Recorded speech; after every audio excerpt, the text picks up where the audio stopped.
অভিনেতা অঙ্কুশ হাজরা ও অভিনেত্রী ঐন্দ্রিলা চক্রবর্তীকে এক ঝলক দেখতে গঙ্গারামপুরের রাজপথে ভক্তদের ভিড় উপচে পড়ল। ভিড় সামাল দিতে হিমশিম খেতে হলো পুলিশ প্রশাসনকে। অভিনেতা অঙ্কুশ হাজরা ও অভিনেত্রী ঐন্দ্রিলা চক্রবর্তীর নতুন ছবি নারী চরিত্র বেজায় জটিল নতুন সিনেমা রিলিজ হতে চলেছে। তার আগে শনিবার দক্ষিণ দিনাজপুর জেলার বালুরঘাটে প্রচারে আসেন অভিনেতা অঙ্কুশ ও অভিনেত্রী ঐন্দ্রিলা। বালুরঘাট যাবার পথে অঙ্কুশ ও ঐন্দ্রিলা গঙ্গারামপুর শহরের অভিজাত বস্ত্র প্রতিষ্ঠান শ্রীশ্যামে ঢোকেন। শ্রীশ্যাম থেকে ব্লেজার সহ বেশ কিছু পোশাক কেনাকাটা করেন।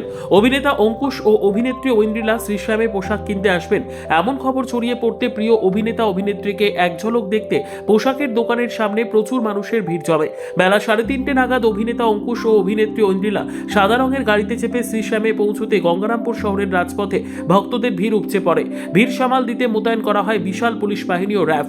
তবুও হিমশিম খেতে হয় পুলিশ প্রশাসনকে। তবে বছরের শুরুতে প্রিয় অভিনেতা অভিনেত্রীকে এক ঝলক দেখতে পেয়ে খুশি গঙ্গারামপুর শহরবাসী। আজ আমি এসেছি আমরা সবাই মিলে শ্রীশ্যাম স্টোরে গঙ্গারামপুর দক্ষিণ দিনাজপুরে, এবং খুব ভালো স্টোর এবং খুব ভালো কালেকশনস, সত্যি কথা বলছি।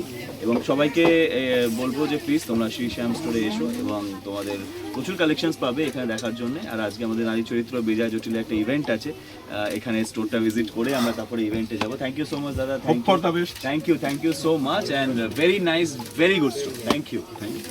অ্যাকচুয়ালি উনি আজকে এসেছিলেন, ওনার এক মুভি প্রমোশনে এসেছিলেন, নারী চরিত্র বেজায় জটিল, উনি মুভি প্রমোশনে এসেছিলেন। আসার সময় উনি এখানকার ঠান্ডা দেখে উনি ডিসাইড করেন যে একটা শপিং করার দরকার। এই শপিংয়ের জন্য উনি গঙ্গারামপুর শ্রীশ্যামকে ডিসাইড করেন। সেজন্য উনি গঙ্গারামপুর শ্রীশ্যামের সাথে যোগাযোগ করে উনি এখানে শপিং করতে আসেন। কী নিলেন? উনি একটা জ্যাকেট নিয়েছেন, তার সাথে আজকে আপনি স্টেট প্রোগ্রামের যেটা ব্লেজার আছে সেটা আমি কাছে নিয়েছেন। ভালো লাগছে যে গঙ্গারামপুরের বুকে এই টাইপের একটা সেলিব্রিটিকে পাওয়ার দোকানের মধ্যে, তো একটা খুব গর্ব ফিল করছি। না বলেছেন অবশ্যই আসবেন, দেখবেন, সাপোর্ট সেটা আমি অবশ্যই করবো ওনাকে, যেহেতু উনি আমাদের। ব্যুরো রিপোর্ট, উত্তর বাংলা সংবাদ।